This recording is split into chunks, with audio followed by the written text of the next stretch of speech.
Hey, Stoney here with another game of Mechabellum, and in this game we're gonna try out this new and improved Sandworm. The Sandworm got a few upgrades. Now the first thing we notice is we have this new technology called Sudden Strike.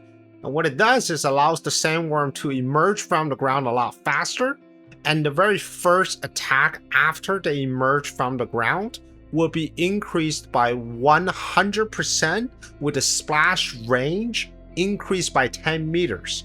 So bringing the splash range up to a total of 22 meters. And that's a lot of freaking range because that essentially erases an entire squad of units. So it can almost kill an entire squad of fans if they're lined vertically.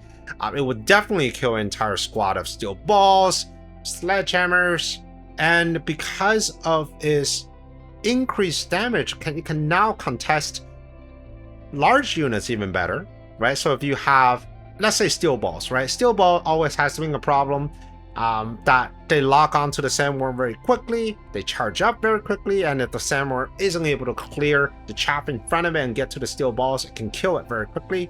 But with the Sudden Strike, I think the Sandworm now has a better chance against steel balls. The Sudden Strike also works with another technology that's being upgraded, and that is the Replicate. Well, actually it's the Replicate and Mechanical Division because they both produces larvae.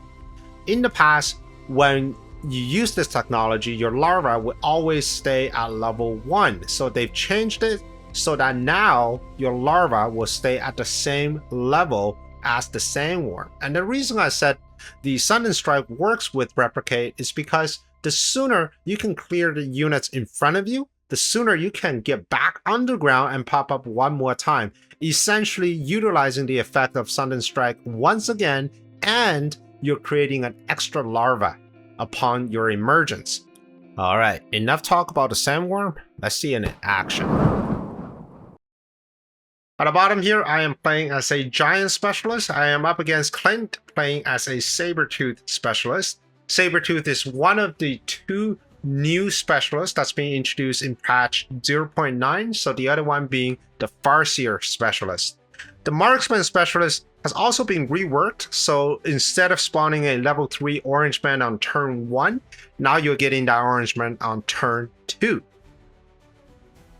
Alright, my starting unit consists of sledgehammers, arc lights, and I've added 2 squads of crawlers to deal with the storm crawlers from my opponent's board. He is starting with the storm crawlers and crawlers, and of course he added 2 more packs of crawlers.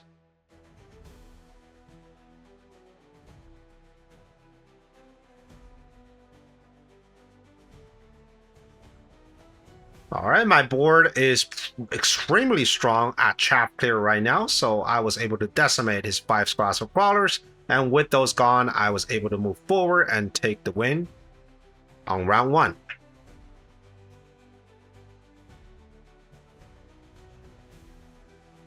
Round 2, unit drop.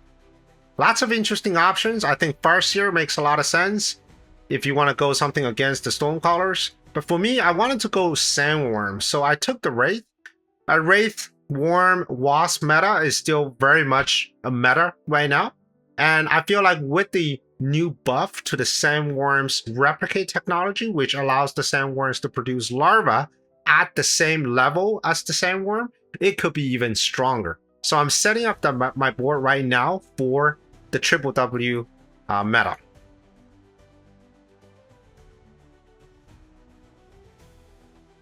Alright, my opponent did get a Farseer, and Farseer are excellent against medium-sized. I'll use medium-sized because it's not a boat, but units like Wraith, and just watch it bring it down in just a few short volleys. With the 8-meter splash on the Farseer, they're also really good against chaff, really. So even though my opponent doesn't really have a definitive answer to chaff, I feel like this Farseer contributed way more than what I originally anticipated when it comes to chaff clear.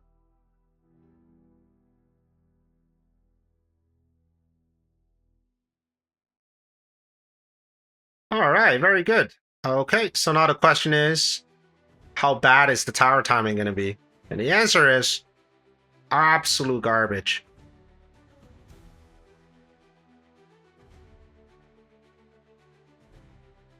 Round 3. They had a few name changes with the cards, so instead of senior manufacturing, now they're going to call it efficient giant manufacturing. It's going to take a bit to get used to, right? Before it's senior manufacturing, junior manufacturing, but now it's a bit mouthful. And they also changed a few other cards. For example, speed spec is now advanced powertrain specialist, so it's a bit mouthful. I probably will continue to use some of the shorter terms or smaller words like speed specialist in my videos, but you know what I'm talking about when I say that. All right, my opponent continued to add on more Farseer because they just worked so fantastically well last game against my Wraith. And if he can get my Wraith, I don't think I am able to bring down the Sabertooth, especially not with Stonecrawler still on the ground. And it looks like that's exactly what's going to happen.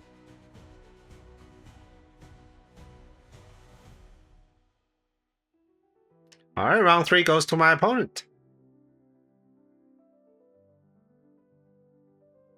Now, I did save 300 supplies last round, which is why my army on my board felt a little weaker than my opponent's.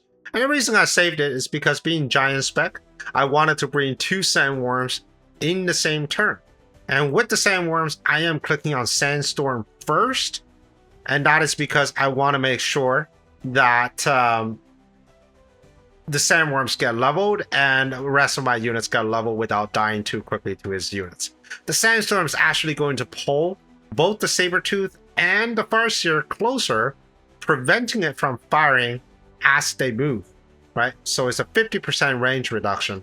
And also the other thing with the Sandstorm is that it protects the Sandworm by reducing the incoming range damage by 30%, allowing it to fight a lot longer. Now, because my Wraith really isn't affected by the range debuff, it can still do normal range damage.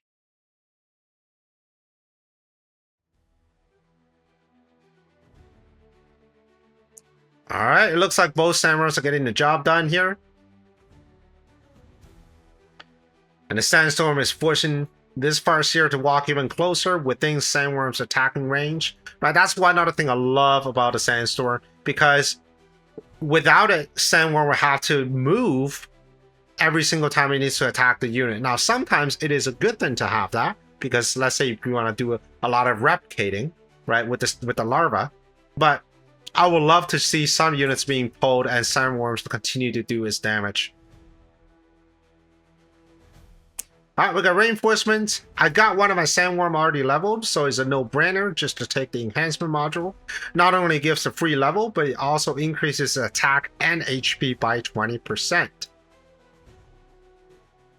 Playing took 2 technologies that are hard counters towards the Sandworm. One of them is the new technology or the new addition to the Sabertooth, and that is double shot. And it turns Sabertooth essentially into giant killers. And the other technology is Scorpions with Acid. He realizes that my Sandworm likes to stay in one place and deal damage and pull all the units around him. So Scorpion with Acid will actually spray acid directly onto the Sandworm, allowing this double shot Sabertooth, as long as they can stay alive for that long, to deal with the Sandworm very efficient.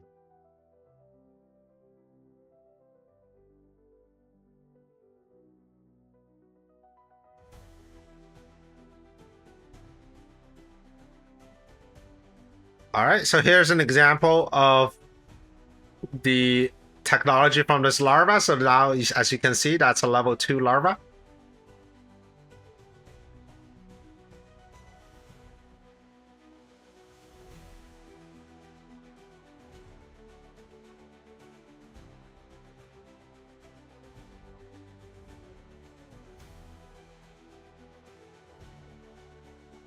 Alright, so I got the technology that I wanted. And here I picked the Overlord. The reason I picked the Overlord is because I thought I could have Photon against the Scorpion Acid. But I forgot that I am actually on the beta server, and I didn't have photon on these boats by default, so I picked the wrong free unit and I had to sell it. With the extra money, I am going to put down even more sandworms. So here's the game plan for the rest of the game. I'm going to continue to add sandworms. I'm going to continue to add wraith. At some point, I'm going to take range, and then at some point later, I'm going to take 8-gun. And I'm hoping that my sandworm will stay long enough to level. And once they leveled, the replicate will produce much stronger larvae. And they both serve as distraction against these scorpion assets, but also they're dealing damage. Now, one thing about these larvae is that they actually are being treated as their own independent unit, which means they don't always have to move with the sandworm, right? Even though they're all very close together, but if a larva decided to chase after the tower because it's now closer to him than the next unit, it certainly can do that. And with the upgraded larva, right, or the leveled larva, it can actually do a considerable amount of damage. The reason nobody ever really wonder if the larva can move on their own is because they've always just been level 1, and usually the moment they pop up, they just get absolutely destroyed, annihilated by the opponent's boards. But now, with higher level larva, here, I'm going to try to click on this larva here. This larva actually has 13,000 HP, dealing 2,300 damage every 2 seconds. That larva is a very tanky. It's almost like a sledgehammer.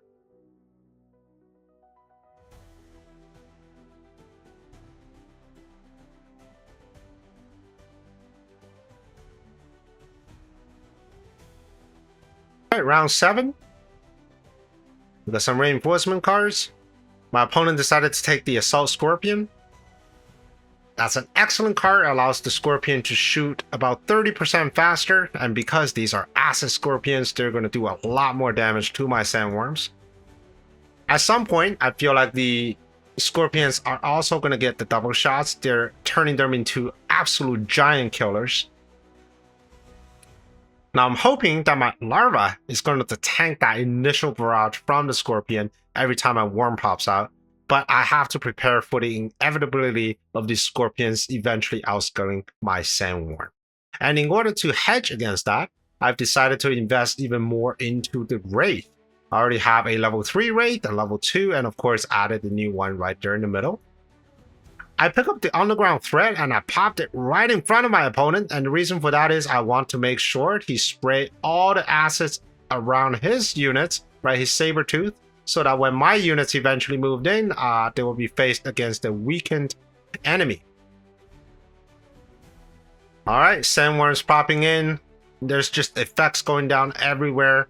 I didn't take the degen beam yet, but if I did, then I will really put a number on my frame rate. And it looks like my Sandworm is still alive. I mean, we got this level 3 Sandworm with this level 3 larva. I'm going to slow this down just a little bit. Right, this level 3 larva is now 19,000 HP, dealing 3,400 every 2 seconds.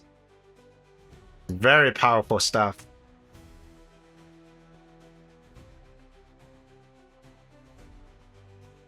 Alright, round 8, we got reinforcement cards. I think probably the one that makes the most sense is absorption module for both of us. Oil doesn't really work. I mean, it doesn't stop or slow the sandworms because it goes underground. Absorption module is excellent against the sandworm, but it's also really good against double shot scorpions because they just do so much damage. And scorpion with double shot and with acid, they effectively can now do 4 times the damage, right? The first shot, it counts as 1, but the second shot, because of the acid applied, it does an extra 250% damage. So essentially you're quadrupling the total amount of damage that you can do. I've decided to add both sandworms at the flanks here. And the point for that is my opponent has a very unified army. If all of his guns fire at once against my line, is going to overwhelm me very quickly. By having 2 sandworms at the back distracting pretty much half of his army, I was able to break through right there in the center. And once they take care of my sandworms on the back, hopefully I can take tower and win the round. All right, level 3 Sandworm is really just doing a lot of work. And as you can see right now, we got this larva here, and they're contributing as well. And this is great because this Sandworm keeps popping in and out, and every time it does, it generates a new larva. So even if the Sandworm gets killed, my remaining larva should provide enough damage as well as enough tankiness to seal the deal.